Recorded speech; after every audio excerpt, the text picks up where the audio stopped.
All right, we're back. It is COMP123, that's Programming 2 in the summer 2016 session, and it's week 12, part 1 of our broadcast. We're talking more about data. And what I was going to say was, to answer your question, the exam, it will be the final test in this course will be the final day of the final week. So that'll be Friday, August the 19th, if I'm not wrong, right? Around the same time. So 10:30 to 12:30. We'll run it about an hour and a half. It will include something about data, right? So please think of that. There's going to be something to do with data, some kind of full CRUD operations you're going to have to do.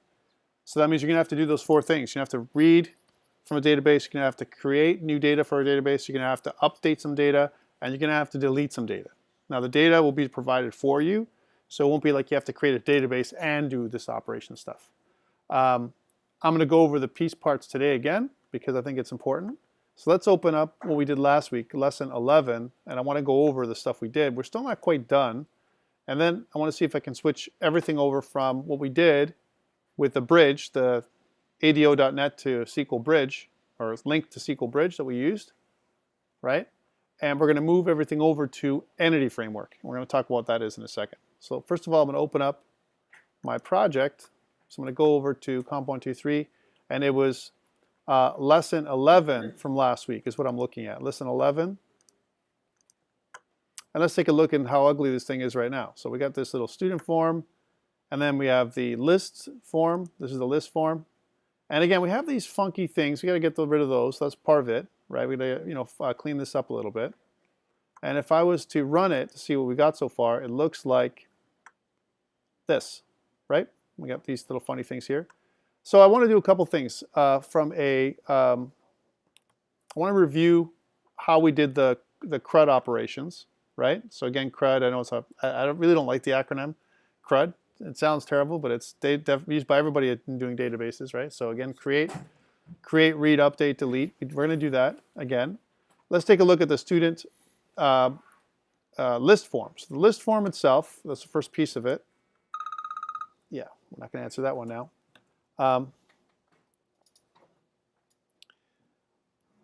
So let's take a look. So if you look at it, right now there's a lot of pieces that are empty. The first thing is the Add Student button basically hides and shows. You guys should know how to add and show forms. Like so on your little lab that's coming up on, we get together on Friday, expect to do some kind of form stuff. Now remember your BMI application was due when? Last week, right?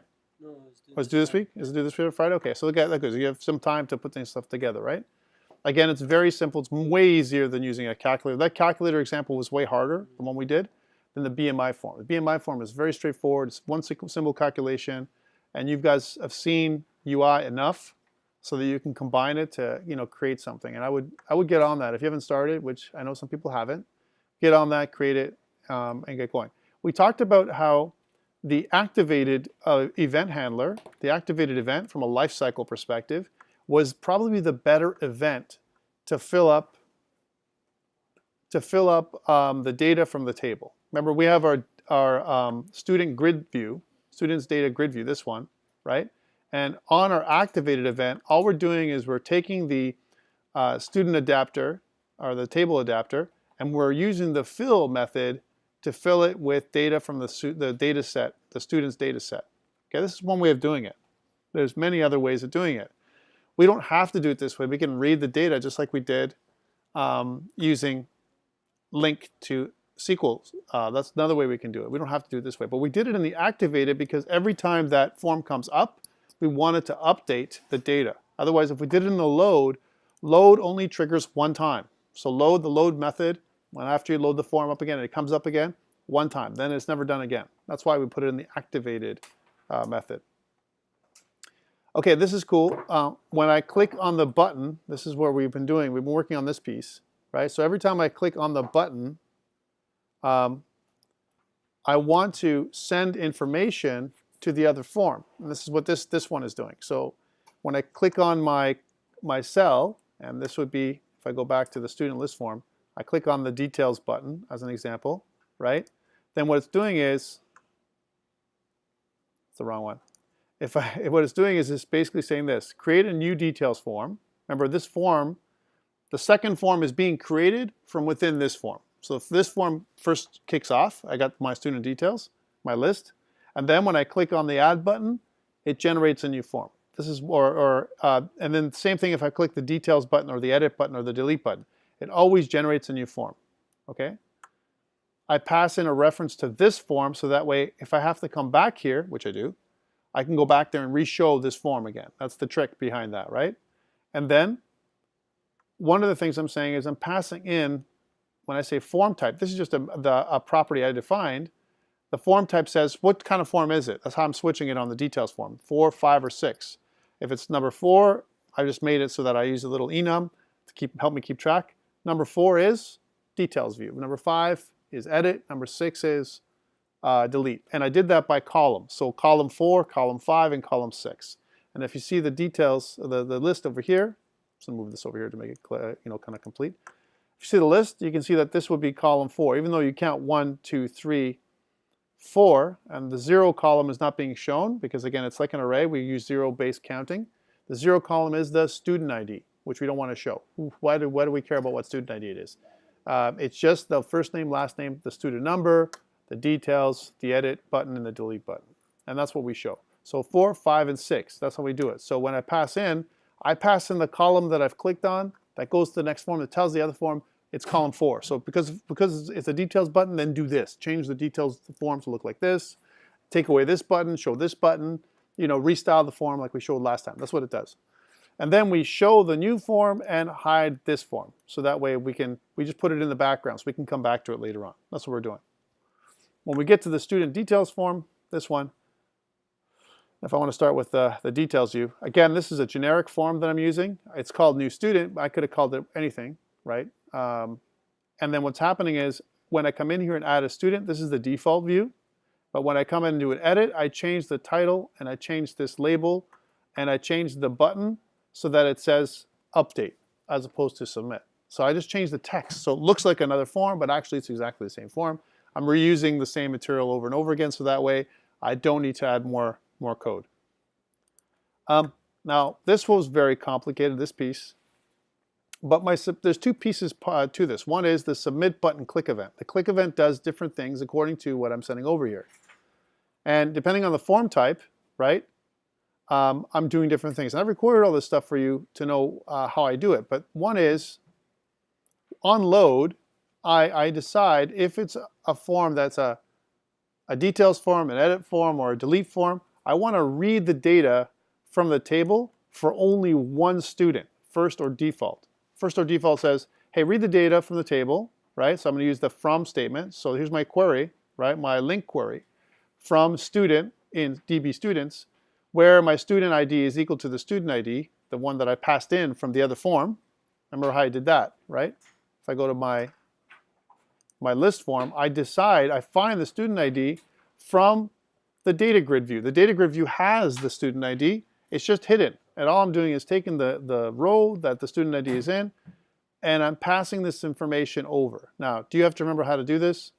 No. There's going to be some stuff that I'm going to give you on an exam, right? Because some parts of it are difficult to remember, right? But again, on an exam, you're going to have access to all my GitHub, all your GitHub. You should study for this stuff. As we come closer to it, you need to know how to do data, all right? You need to know how to do that. Okay, let's take a look. So I've passed in the student ID, and depending on what it is, I show the first match or default. Default meaning that if I can't find a match, I just don't show anything. That's what it does, right? Now, there's no chance that I won't find a match because I've clicked on an ID that already exists from the previous form. The previous form shows a list of students, and I just can't click on something that doesn't exist. All right. Now what I'm doing is I'm switching the form type, and depending on the form type, I change the way the form looks. So if it's a details button, I change the way it looks. I make some fields read only. I make other fields invisible. For example, my submit button, I make it invisible. And I do the same thing for my edit button and my delete. Depending on what I've clicked on, I do different things that way. Let's fix some of this stuff up. So if I run this thing right now, like I said, I get the following. I get my list with the extra field down here, which is going to cause a problem. And I can do details And that's a problem. If I click the X, it should kind of take me back to my other form. So let's fix that one. So how do I do that? Well, I've already kind of put out the details for you. If I go to student details form.cs, you can see that I have a form closing event, right? Here's the form closing event. And that triggers when I click the X. When I click the X, the form is closing. What am I going to do, right? So, okay, so here's a challenge for you guys, since you're listening to me and you're not actually, following along with you guys. What do I do? There's only a one-liner. There's a one-liner here that I got to do before my form is closed. So the life cycle goes like this. Form load, form activated, right? I do some other stuff in the form. If I close the X, form closing. When I'm done closing, during that event, form closed, right? So before I completely close the form, I use the form closing event to do something else. I click on the X, the form is going to close. Now I need to do something else. What do I want to do? I want to go back to the previous form. So what one piece of code would I put in here to go back to the previous form? I'm going to ask some people, right? Hussein? Tell me. Remember, I want to go back. I want to go back to the previous form, and this form is just going to close. So what am I doing here? What do I want to do? What's the one way I can go back to the previous form? Victor, what's the way I go back? Come on, guys. You don't know. It's okay. So what I want to do, so people aren't answering, is I want to show the other form. How can I show the previous form? That shows the method. But how do I get access to that form? I've already done it, right?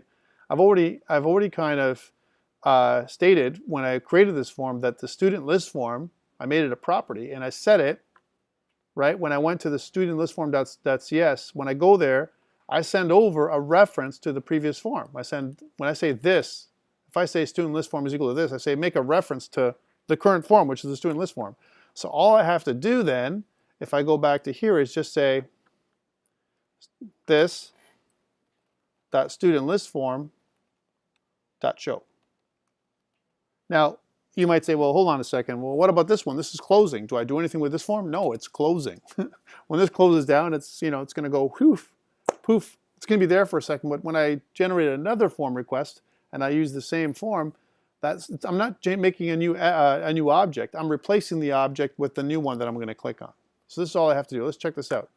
So press yes.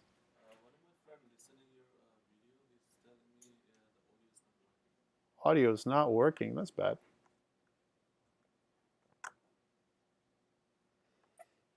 At all? No audio at all? Okay. Let's see if that's true. Test. Yeah, it's true. Because otherwise you'd be able to see me coming in through here. All right. So worst case, what I'm going to do is tell your friend that I'm going to I'm going to publish this one. That's why I record at the same time. So I'll publish this one up later. Right, so you can watch what I'm doing, but he can't listen, and he's going to have to watch the video later on. I apologize. I'm not sure why that's happening. I may have to reboot my computer. I don't know. Okay, let's take a look. So in here, where you have your form, if I click on the details form now, it opens up, and if I click the X button, it closes down. And it takes me back to my previous form, just like I pressed the back button. Both buttons do the same thing, right? So it doesn't do anything different there. Same thing with if I click edit. If I click this button now, it takes me back and I don't edit anything. It doesn't do anything else, right? Even if I do an edit, like this, if I change something, now this is something that we have to think about. What if I change so it's not Jessica, but it's Jessica, right? I don't know, some weird name, right? Or a different name. And I click the X button. Is it going to update anything? No, right? It's going to lose the edit. So how do I say, hey, you're closing, you made an edit, you've changed something, kind of stuff. And if I click the X button, right, that means that you're going to lose your edits. Are you sure? Same thing with cancel. I want to do the same event. So if I click cancel, or if I click the X, I want to do the same thing. How do I do that? Well, first of all, I have to detect that I've made some kind of edit, whether it's the name, the last name, and the student number. How do I do that? And how do I keep track of any edit that's been done? Any ideas? Okay, I want to keep track of an edit, right? I want to keep track of a change, right? Think about this. That means I need a variable to hold you know, the status or the state of my form. Is it being edited or not, right? How do I do that? When I say edited or not, what kind of variable do I need? I'm trying to help you guys from a problem solving perspective. A Boolean, very good. So I need to know, is it being edited true, yes, or it's not being edited false. So I need a Boolean variable that's going to be held somewhere on my form, right, to say is being edited or is editing, right, or something like that. Okay, so let's do that. So let's cancel and close this up. And I want to do this here. On the top of my form, some other public property that says is editing, right, or is being edited. Let's just call it is editing. So prop, which is the shortcut, it's a Boolean type, right? And we'll call it is editing, right?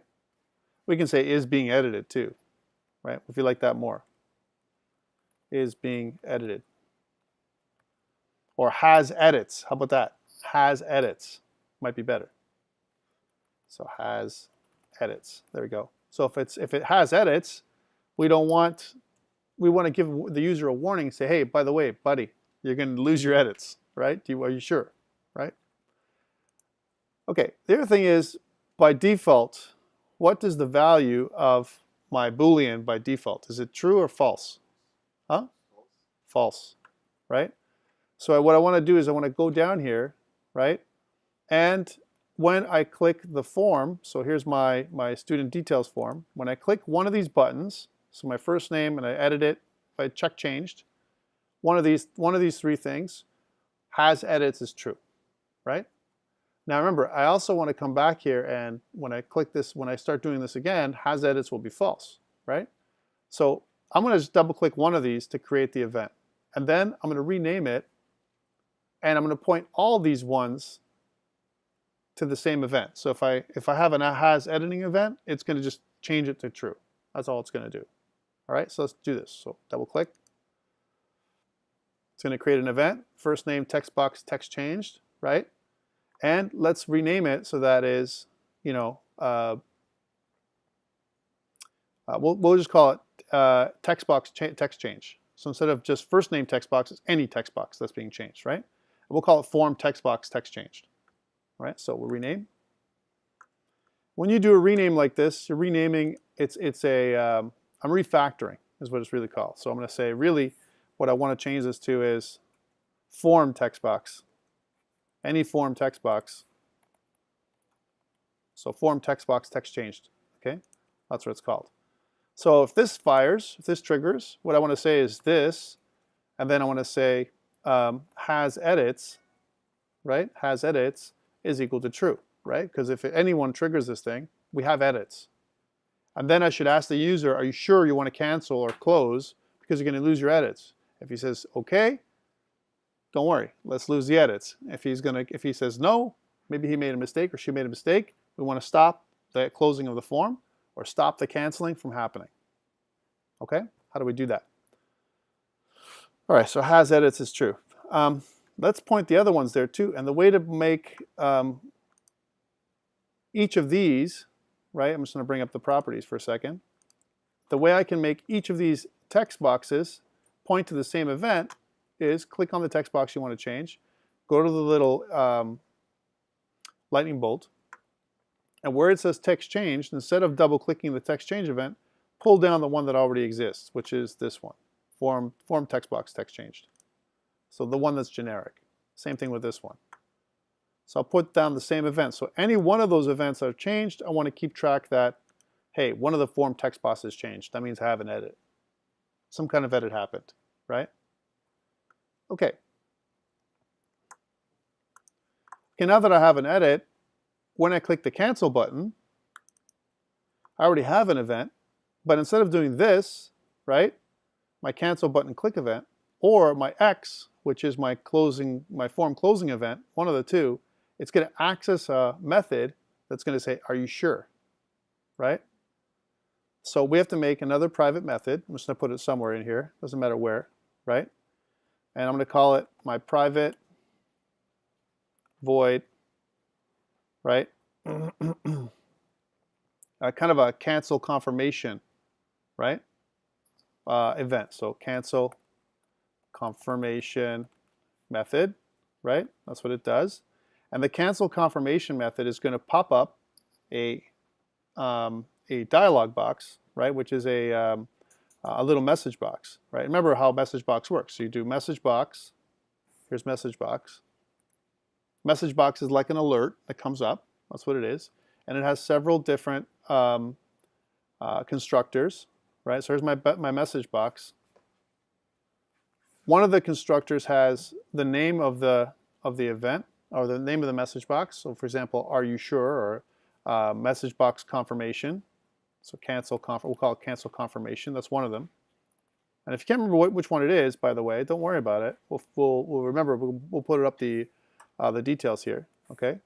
And then the other one is for the message box, and it tells you the message box here says displays the message box, also known as a dialog box, right?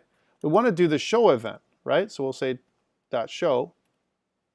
So first we'll have to fix this. So the next one is, are you sure? Are you sure you want to cancel your edits? Now, this is pretty long. We'll see if that works, and we'll see how we can fix this. And then a message box or message box buttons is what I want. Message box buttons, there it is, dot OK cancel, right? So that's what I want. And I want to do the show event of the message box, okay?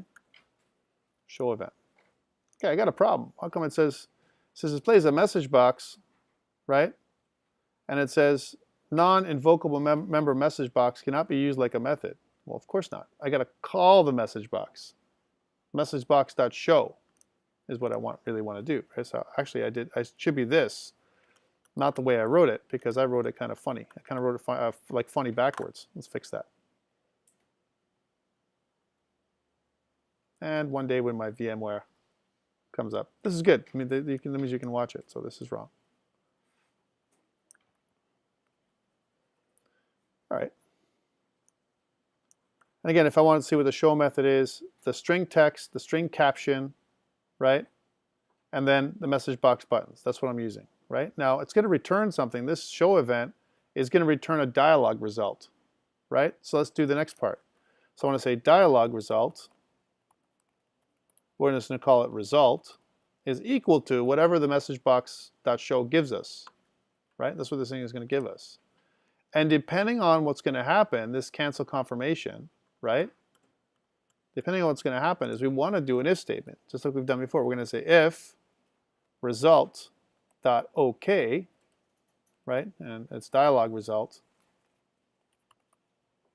So result is like this. The result is equal to dialog result.ok. If it's okay, right? Then we close off the result. We close it off. We do whatever we have to do. However, if we cancel, we stop. Uh-oh. I'm doing a method, and what do I want to do? What do I want to do is return the result. So I'm returning in this cancel confirmation. I'm going to return the result. Depending on what the result is, I'm going to either go do something or not. So that means instead of returning void for my cancel confirmation, I'm going to return dialog result. That's what I'm going to do. And if that's true, then this line, the way I have it before, doesn't have to be this way. I just have to return this. Now you might say, Tom, this is like kind of a method, and you got kind of an empty method in here, right? Because what you're saying is you're just returning the result, and I'm not really saving anything, right? I'm returning the result, and then I can do something with the result, and I have to do the same sequence of stuff second. Yes, it's true, but the reason why I created a method like this is for two reasons. One, if I want to put in any kind of other stuff in here, I have to do it one time, right? That's number one. And the second thing is, if I want to have a different method, I just have to change it once. And instead of this dialog box, I don't have to do the message box twice, which I would do second time. So let's save a little bit of code, but not much. So what I'm going to do is this. I'm going to say if cancel confirmation, which is what it's going to do, cancel confirmation, right? The result from cancel confirmation, that's what I'm getting, is equal to dialog.ok. That's how you can write it. Then do the following. Go show this one and close this one. Otherwise, don't do anything. Otherwise, I want to cancel my event. How do I do that? Else, when I want to cancel an event, I can go E dot, and I want to cancel, right? So I want to cancel this, the cancel button click from working, right? So I want to cancel the event. How do I do that? So make sure it's the right thing I'm telling you how to do, because I don't want to misinform you. But that's what I'm basically doing. I'm basically saying, hey, cancel what I'm doing. I don't want to continue. I don't want to propagate this event anymore. It's almost like I want to do like an e-cancel. Now, do I have to do that? The answer is no, I don't. If I just do this piece, this stuff won't fire, and we're good. So let's try and go into here and try this out. Now, my cancel button click event is 1, but I want to wrap the same thing, my cancel confirmation, I want to do the same thing for my form closing event, which is down here. So form closing, I want to say if cancel confirmation, right? Cancel confirmation, right? Is equal to result, dialog result, dot OK. Then, and only then and only then do I want to show the student form and close this one off, right? But the only way that I'm even going to go here, right, is I got to check to see. The only reason why I want to run this form, if cancel confirmation is equal to dialog result, this is going back to what we said. The only place I want to bring this check, right, is if my has edits is true. Otherwise, I don't want to ask the question, right? Make sense? So how do I do that? Where do I do it? If my has edits is true, right? Well, if I go to my cancel confirmation, which I put up here, if I was going to go to that little method I made, so here it is, cancel confirmation. I'm returning it automatically, right? That's one thing I'm doing.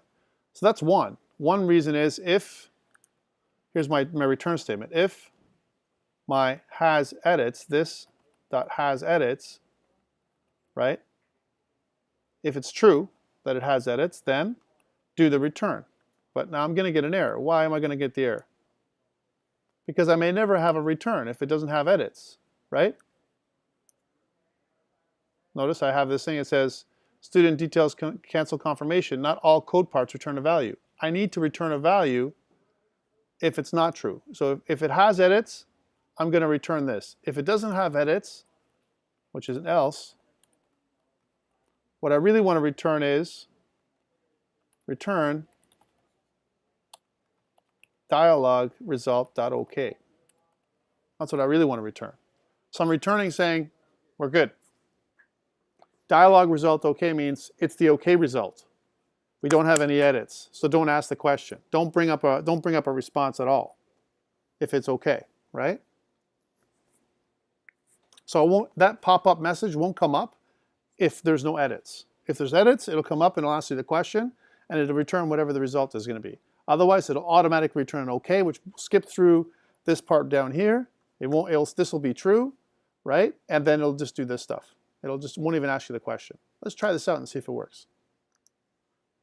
All right, so if everything compiles properly and we've got everything good, I'm going to click on edit, right? I don't have any edits, and I'm going to click cancel, and oh, something went wrong, right? Oh, we got a problem. We got a reason for this, by the way, right? So my cancel confirmation is it, are you sure? Okay, and then we're back. Oh man, what happened? We're back, and we asked just twice. How come it did that twice? What did it do that at all? How come? Let's try that again. So edit. I didn't do anything. I didn't change anything, right? But all of a sudden, this seems to be highlighted. And if this is highlighted, did I trigger automatically this form? Because somehow my name, Tom, was highlighted here. I didn't ask for it to be highlighted. It just went there right away. I haven't changed anything. how come it's giving me that result? If I click this closing button, it's going to ask me if should I cancel. And by the way, this is wrong. Are you sure you want to cancel edit? Should be here, and the cancel confirmation should be here. So that has to be switched around, right?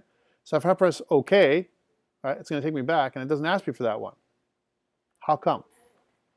Because my form closing button triggers alongside with my cancel button. Both trigger the form closing event. Therefore, I only have to put it in one place. When I put it on my form closing event, both the cancel button and the form closing event both trigger the same thing anyway. So let's fix that. That's a little bit of refactoring you can do. Let's try that out. So what I mean is, if I go back to my form closing event, here it's okay. We're okay on this one. But when I do this piece, which is the cancel button click event, I don't need to do this anymore, because if it closes the form, if my form closes, right? So I kill this one. If my form closes, it hits the other event, which asks me if I want to cancel if there's an edit, right? Okay, now let's deal with the second problem. So the first problem is I have two. If I click the edit button, I had two before. So I click edit, and then I click cancel, and then I get that, are you sure you want to cancel? And it takes me there before it closes. That's bad too, right? So, okay. And also, why did I get that event in the first place? Because I wasn't supposed to, right? I didn't do any changes, but why am I getting that fire? So one thing to note is, maybe when I kick off my event or my new form, it has to go to false. I have to actually explicitly say false, not true. But that's not the issue, by the way, guys and girls. We'll talk about this in a second. Okay, so let's try that out. So let's try and fix it this way. So I'm going to go up here where it says has edits, right? I'm going to set the default when I kick off this form, my student details form. I'll just say, this.has edits is equal to false explicitly, right?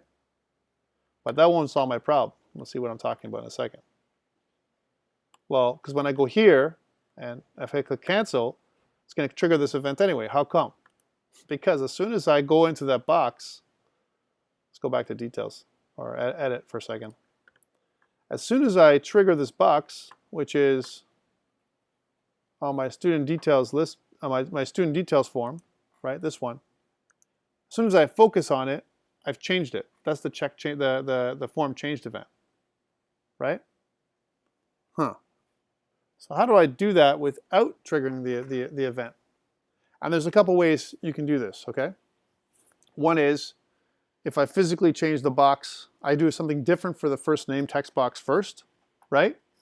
Than the other two. That's one option. So if I modify something on the first name text box, like if I physically change something or type some information, the typing event is actually a character input event. If I do a character input event, I'm changing something, right? That's true. That's true too. So actual edits, like physical, not just text change, but I'm actually typing something in there, right? So that could be the thing I want to do. Let's see if that's the answer, because you guys are going to run into this problem as well. So it's not text changed event, right? It's not that. It's when my text is changing, when I'm physically typing in there. So what else? What other kinds of events do we have, right? And if we look through here, it's not double click. It's nothing to do with double click. It's not layout or leave. It's not mouse click or mouse up. Is there something else we can use? Preview key down. No. Read only changed. Right to left changed. Size changed. Tab index, tab stock, text alignment changed. But that's it. So we don't have anything else. As soon as we start typing in there, or even we focus our attention on that thing, we get this thing happening. Because the select all event hits when I focus on this thing, right? When I have a tab stop, and if I was going to look at my properties, you can see that my tab index is 2, right? 0 and 1 get ignored because they're labels, and it goes to 2. That means my tab by default is set to that button, and because I have my focus on that button, it's equivalent to being the text being changed. So that's not a solution. What else? Anybody else have a suggestion? Remember, we're dealing with a form, so I want to, ask if you want to cancel. Are you sure you want to cancel? Well, if that's true, and I'm going to get it anyway, no matter what happens, right? I might be left with the choice of just ask anyway. Ask no matter what happens. Ask if they close the window down on form closing. ask if before the other window is open, how come it's happening? How come the other event is happening? And if I press cancel, will it stop the window from closing? No, it won't. I have to cancel the event. And that's what I was trying to do. I said, if there isn't a form closing, cancel the event. And how do I cancel an event with Windows Forms? Let me go over there and show you. So if I look it up, if I go Windows Forms cancel event, right?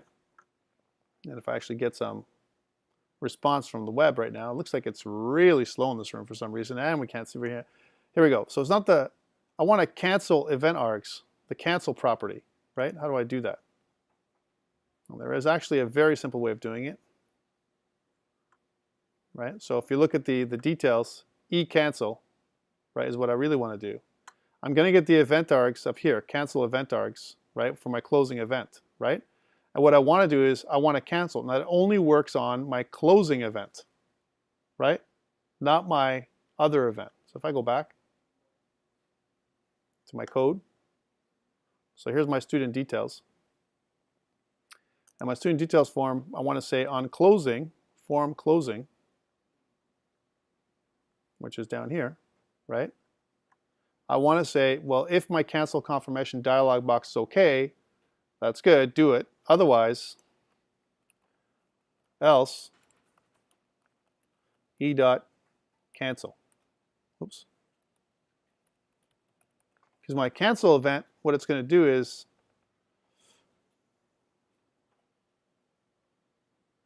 so I want to make sure this is only assignment call or cancel. So if I go yeah, I was right. Cancel. And it's not that is equal to true. Let's see if that's true. Yeah, it is exactly what it is.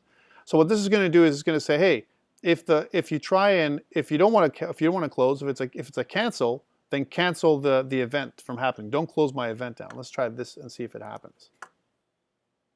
So if I go here, edit, and let's leave it the same way it is right now. If I click cancel, it's going to cancel, but where's my other form? It's right here.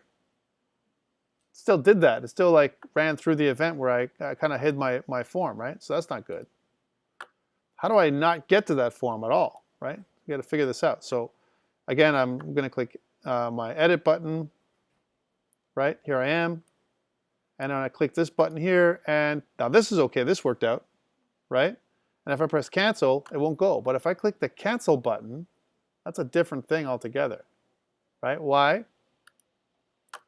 Why? Because if you look at it, the cancel button reacts a little funny because of what my cancel button does. My cancel button does my student list form show, and then it closes.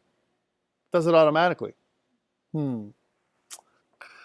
want to kind of highlight one event from the other event. I want to kind of close my thing off, but I only want to do this, my student list form show, if I can do it, right? If it's possible. And it's going to trigger the close event, which means it's going to trigger the form closing event. How did I do that? Because my show is here, and I want to continue to close, but I want to access that event, right? So I don't want to do this any other way. How do I trigger the form closing event from another event? Any idea? Oh, you guys are a bundle of interest. Yes. Well, you can do that, but you can do it this way too. Here, let me show you. So we know we're going to show, and we know I want to close, right? And I'm going to trigger the closing event. I can trigger the closing event without clicking this .close. Let's try this out and see if it works. So on my cancel button, instead of doing this, and let's just wipe it out for a second, right? Actually, I'll do this. I'll wipe it out so we can uncomment. I'll comment it out so you can see what originally was there. It's this, right? What I really want to do is something like this. I want to call the student details form closing event, and I want to pass in an argument for E and an argument for sender. That's what I want to do. So I'm calling an event from an event. We kind of did this one time, but I want to show it to you again. So let's just go back up here. So what I really want to do is do one of those. But instead of declaring an object, I just want to send in the sender that I already have, which is this one. I'm just passing along the sender into this object, and I'm passing along E, which is my event arguments, into this form as well. But here's the problem, right? Argument 2 cannot convert system event args to system Windows Forms closing event args, right? And that's what I need to do. I need to make this, I need to cast this as a closing event. How do I do that? Because I want to call the form closing event, right? And I want to do that, I want to call the form closing event on close. Could just call the close event. So I could, instead of doing this, because I'm trying to call the event, I could just do this dot close, right? I could do this. And if I call the close event, it's going to trigger the closing event, the form closing event. And if my dialog box is, the dialog result is okay, right? The dialog result is okay. I'm going to call the cancel confirmation, right? Cancel confirmation dialog box. And if it's okay, it's going to show the other form and close this one. Is that the answer? Let's check this out. And again, guys, I'm showing you my thinking so that way when it comes down to doing this on your own, and you may have to do it for another thing, I'll leave this alone. Let's see what happens. So that was the original code. Now I'm just going to go to close because I'm going to show the other event anyway, the other one anyway. Let's see if this works.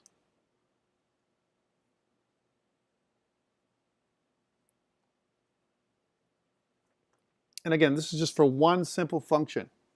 You know, like I said, the devil here is in the details. I hate to say that so much because it's kind of very cliche, but an example is this. I edit and I click the cancel button and it shows me my cancel confirmation. Cancel doesn't go anywhere. If I close this one, before I go anywhere, I cancel confirmation and I'm good. Let's do it now. So cancel and I press OK and I go back to here. And when I click cancel and I press OK, I go back to here. So that all works now, right? So that, you know, the logic behind that, I've just stripped away some stuff that I don't need that was redundant, that was happening twice. And the stuff that was happening twice was the close and the show form. Right? So this part here, this part where I kind of commented out, this student list show form was happening twice. I don't need this code anymore. So it's just the close event. So that slimmed down my cancel button. Could I have I've selected my cancel button or my other button itself automatically? Yes, but it doesn't trigger the right event, and that's why I can't pass in the event. Okay, so this is good. We're good to go this way. But the problem is, it's always going to answer my question. It's always going to ask the question because it's always being edited. How do I avoid that? I could take away the tab index altogether. I could set focus as something else, like the cancel button. So how do I set focus to a particular button when I enter the form? Instead of using the tab, my default tabs, is there a way of doing that? Well, I want to do it on load. So whenever this form loads, right? So here's my my event. Do I have a load event for for the form that's already created? Yes, I do. Here it is. So before I do this, I want to set my focus, right? I want to set my focus at the end after I read everything. I don't want to go back and go back to that text box. I want to set my focus to the cancel button. Why the cancel button? Because I want the user to explicitly want to press submit, to make changes, as opposed to automatically going to the first box. There's a couple ways we can do this. So if I say something like this, so if I say cancel button dot, and I want to set the focus, right? Focus, and it sets the input focus to the control. So that I can just set the focus to the cancel button. Let's see if this works. So once I'm done loading the form up, I set the focus to the cancel button. I don't go to the text box, so it never highlights, it never selects everything, right? Now, if this is what I want, so I click edit, and then, oh man, it didn't go. It stayed here. How come? It didn't go down here. It loaded, and then, how do I, you know, then if I do this, of course, if I click cancel, it's going to ask me if I want to cancel confirmation. Are you sure you don't want to? And this is wrong, right? I got to fix that up for a second. Let's do that. Let's do that up and fix that. So that cancel button is the result of my cancel confirmation, which is this reverse. This just these two things need to be reversed. So this one here has to be put over here and get rid of the extra comma. There we go. So that'll fix up that. But how do I stop it? Anyone else have a solution? Come on, guys, work with me here. Yes, I have faced the same problem in my practice in home. Right? I found that there is one event it's called shows. If you load, start before show, and all these things basically work at show event, not in the load. Okay. You're talking about the activated event. Yeah. Right. So if I go back to my, we'll take a short break after this. If I go back to here, and if I go to my properties for a second, and if I click onto my form, my design you're talking about, right? So here's my student details form. And if I click on this, and if I go to my different forms here, one of them is, I got my load event, right? My load event is the default event that triggers this one, student details form load, right? But it paints, the form is being painted. That happens as well. My form is getting painted. And the other one is when my form is activated for the first time.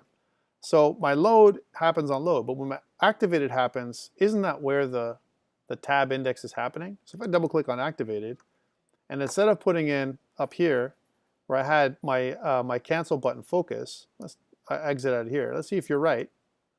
And if I put it inside my activated event, again, this is understanding the form life cycle, how it loads, how it gets painted, how it closes. Those kind of things are happening, right?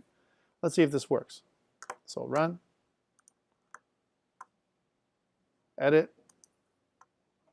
Now Tom is not being thing. So if I click cancel, oh man, what the hell? How come?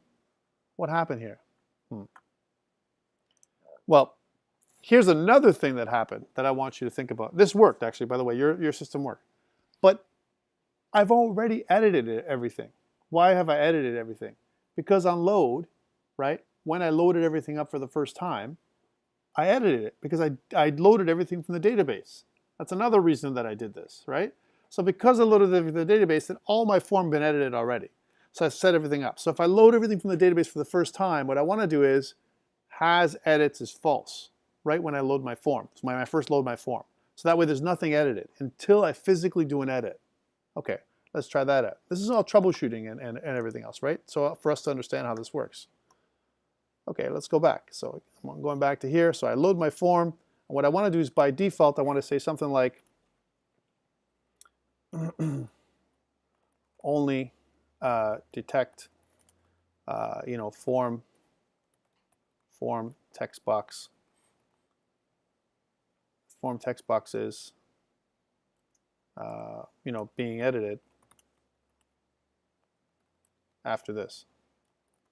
Right? So what I want to say is this.hasEdits is equal to false. I want to set that up explicitly here.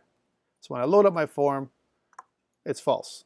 And that means that I can take it away from my constructor function, which happens here.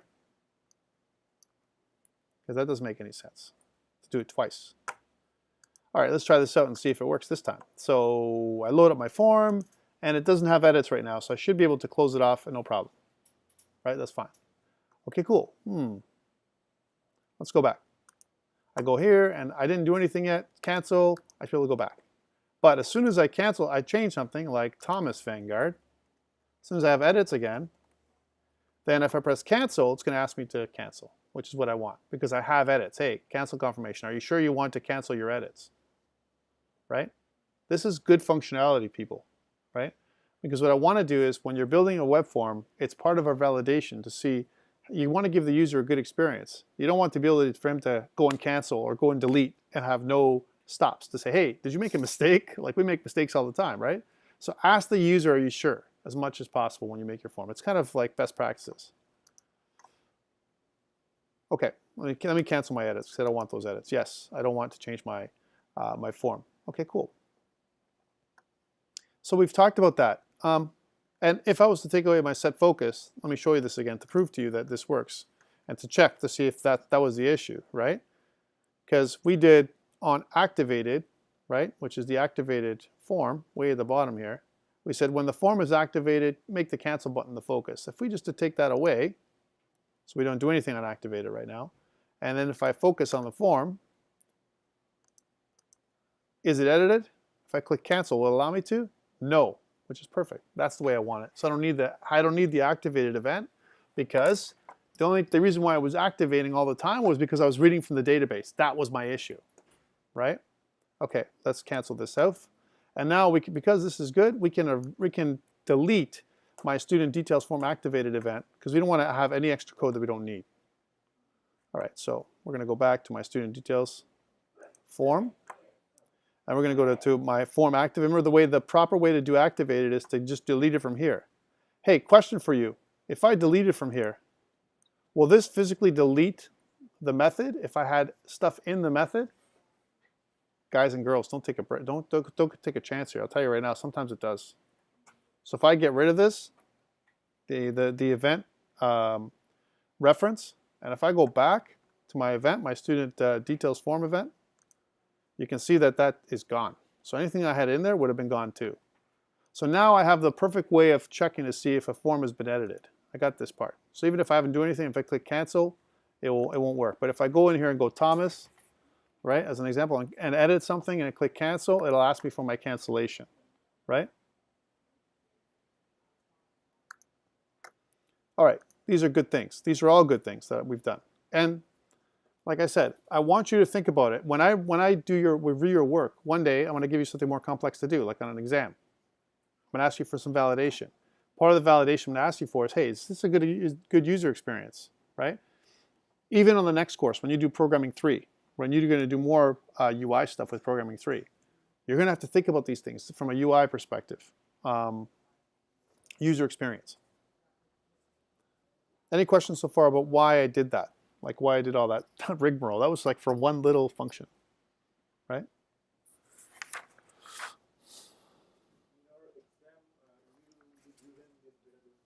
You'll have everything. The database will be there. The only thing you'll have access to, it'll be open book like before. But what I'll do is, like I said, I promise you I'll try and cut it down as much as possible to make it as simple as it can be. All right, as opposed to you know, too many things to ask you to do is too much.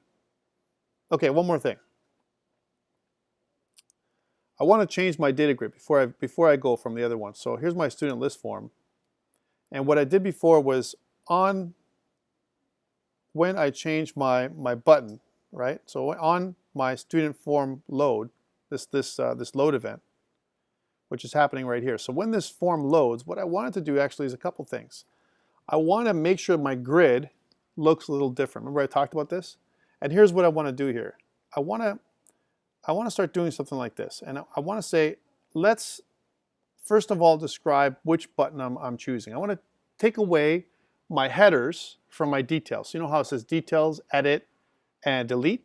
Why do I have headers there, right? If the buttons are the exact, it tells you what they are. And they're all going to be the same buttons, right? Details, edit, delete. Like why would I want the headers to be there? Let's take the headers away. How do I do that?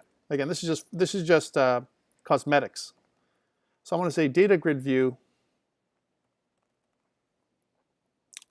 button, and it's a button column, right? That's what it is. So data grid view, if I can spell properly, data grid view button column, right? I'm going to describe a new column, which I'm going to call the details column. Here's my details column, right?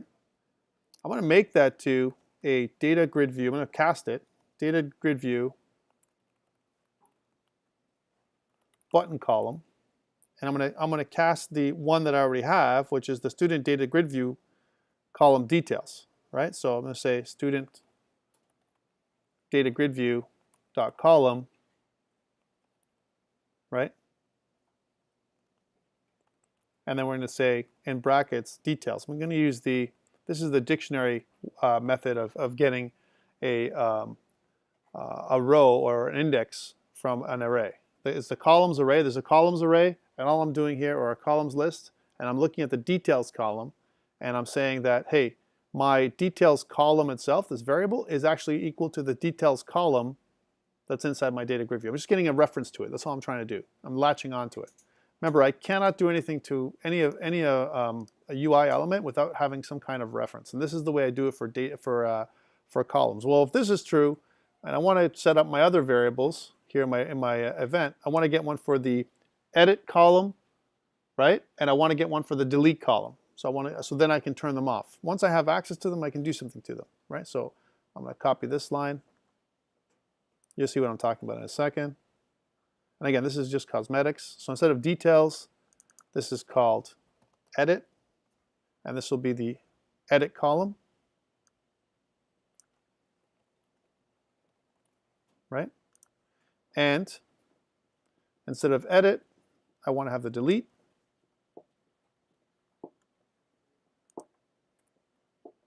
So here's my delete column. And I want to have, all I'm doing is getting access to it right now. So I'm just I'm kind of making a reference to this column, right? And I'm using the Datagrid view button column object type, my class, to be able to create an object of that type. I'm saying, hey, this, details column or edit column or delete column, they're all of type Datagrid view button column, because that's what it is. That special button that I put in the Datagrid view, it's a special object, right? Okay, now that I have access to it, I want to turn the header text off. So that's easy. I can just kind of do one of these. I can say, well, details column, now that I have access to it, dot header text is equal to the empty string, string.empty, if I can type properly. I never want to put in the quotations. I want to do the same thing. I'm repeating, right? I want to do the same thing if I can type problem. So instead of details, it's going to be the edit column dot header text is equal to string.empty. Is there a way, I want to go back to this again. Is there a way that I can make a method to do the same thing, right? But instead of having like all this stuff repeating, is there a way that you can think of that I can have a method that has two properties, one of them that would be, or maybe a pass in, some kind of string that tells the method what kind of column I'm looking for, and then it does all this. So details column, header text. I want you to think about it for a second, because we're going to repeat, right? And then the delete column. I want to show you this. Delete column dot header text is exactly the same stuff, right? String.empty, right? String.empty. Remember, this is all methods 101, right? So does anyone have an idea of what to do? And I also want to make it so that the details button column dot read only is equal to false, so I can do something with it. So details column dot read only, as an example, is equal to false. And I want to do the same thing for the edit column, just to make sure that I can do something with it. Edit column dot read only is equal to false, and same thing with the delete column.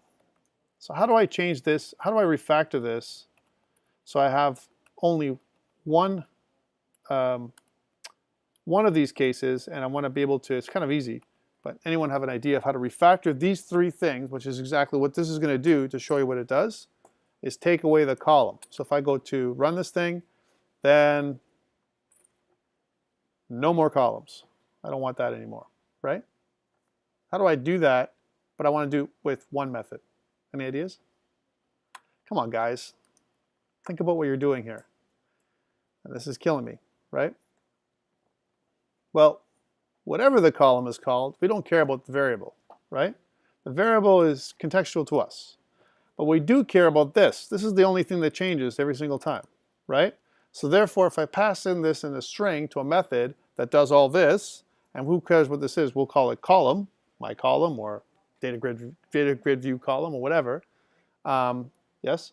So basically, you're going to pass it down to a string and just say details. Yes. False, edit false. So let's do it. So we'll say private, and let's see what we're going to call this thing. We need to make it so that it removes the header text, right? So we'll remove header text from column, or remove header text from button column, right? So remove header text from button column. Oh, that's a pretty long, pretty long title, but who cares, right? Okay, but what we want to do here, instead of taking the empty, an empty parameter, we want to pass in a string parameter right? Which is the column string. Column string, right? And then depending on what the column string is, I'm going to take one of these, right, as an example. We're going to cut it or copy it, put it in there, and instead of calling it details column, we'll just call it something like, you know, column, right? And then we'll take this and we'll put it in here. And over here, we'll pass in the column string, right?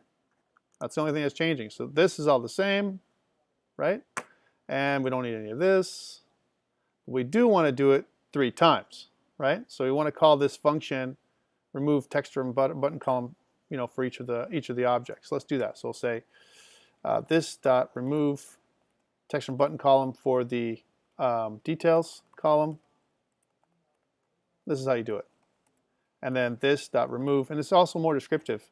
Texture button column from the edit column. These are own custom form, and then remove header text from button column for the delete column. So that's one way of doing it, right? Where we delete it all, right? Is there another way? Yes, avoid the columns altogether, the name, and go 4, 5, 6. Remove them from 4, 5, 6. We know it's 4, 5, 6. We can just loop through and say start at 4 and go 5, 6, and do those 2. So one loop, and then we don't have to even put these extra lines in here at all. In fact, we don't even need this extra method. We can do it all in one. But this is okay. This is descriptive enough for me. I'm happy with it. Let's test it to make sure it works. Why am I doing this? Because you want to start thinking about how to do certain things in a more functional way, right? All right, so that piece is done. And again, I want you to think about these things. Now, why, oh why, right, am I getting these extra columns down here? Why am I getting these extra blank ones? Like if I click on one of these, it's going to cause me a problem, right? It's going to error out. Why am I getting that button column in the first place, right? Well, let's go back here. Let me talk about this for a second. If I look at the student details button, first of all, what I really want to do is these buttons here, right? I want to make them so that they're colored. I want to make the details blue, you know, whatever. The edit is going to be, you know, some kind of warning, like a yellow, right, or an orange color. And I want the delete to be red, so it's going to stop me, right? I want those things to happen. How do I do that? Well, one of the things that I found that you can do that, the best way to do that is if I click Edit Columns, and for the details column itself, notice that the flat style itself says standard, right? And what I found that if you put the flat style as pop-up, right? I want to show you what that looks like. It looks like this, like a kind of a empty column, right? And if I run this thing, so let's just show you this from this pop-up thing. It looks like this. So that's kind of cool. And if I can change the color of these things so that instead of it being like this color, if I change the background color so it's something looks something different, then I'm probably going to be okay. Right? Again, these are fancy effects that you can do with Datagrid View, right? So how do I do that? I want to go in there, and what I want to do is I want to change the back color, right, for each of my objects, right? So the default for my back color is something else. Is there a way I can do that?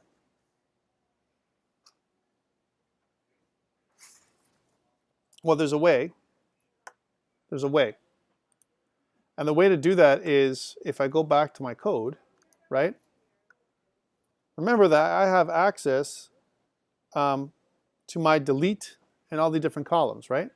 So if I go to this little function, my little cancel, my cancel button, so there's my details form. I don't want that. It's on my list form, which is this one. In here, where I have my header text, right? When I make this empty and all that kind of stuff, I also want to change the style if it's edit. If the button is an edit button that comes in, I want to change the button, the background style or the forecolor to blue. And if it's red, if it's delete, it should be red. So how do I do that? Well, I could do it here, and because I have access to the column, I could say, well, if the column is red, then do this. If otherwise, if it's blue, do something else. Or if it's delete, do something else. Let's try it out. So I can say if column string, right? If my column string is exactly equal to something like edit, then I know my column should be blue, right? So, or the actual foreground color. So I can say something like this. So I can say column dot cell templates dot style dot forecolor. By the way, you'd be forgiven to think that you can make the back color different. It won't work properly. I've tried it many times. It doesn't work properly. Forecolor, unless you do a custom button, color, and then you have to do everything by programmatically. Color dot blue, right? So if it's the edit button, make it blue. If the column string, if my column string is equal to my delete button, right? And this is a little bit more than you probably want it to do. Then the column dot cell template dot style dot forecolor is equal to color dot red. So it's going to be red if it's delete and blue, otherwise it's the same. And let's change those on the design side for the list view. Let's change these cells so they're flat style as well. Let's show you what I'm talking about. So if I edit columns, and instead of, I'm not sure if it's flat style or if it's just flat. Let's change this out. So instead of pop-up, if I say flat, and details, I'll say flat, and delete, I'll go with flat as well. There we go. If I press OK, and I press let's go, what do I get? I get this, which isn't bad looking. So if I hover over, this is where my problem is. Meh, I don't like this at all. And how come am I getting this extra column? Why? Got some empty data here, right? How come I'm getting this extra column coming through with this? Anybody? You have any ideas? I did. Remember, we've been reading it from the other way. What I've been doing is I've been reading my column, right? When I read my data source, I'm reading it from the data set, which is okay, right? But now that I have access to the data, when I load up my in my list form, right? On load, what I want to do is instead of just looking at the unactivated, I don't have to just do this, right? I can also look at the data context. Let me see how this works. So remember, and again, you might say that, guys, Tom, you're being too complex. Who cares about this stuff? When you make a form and you try and make it nice yourself, all the power to you. That's all I'm going to say.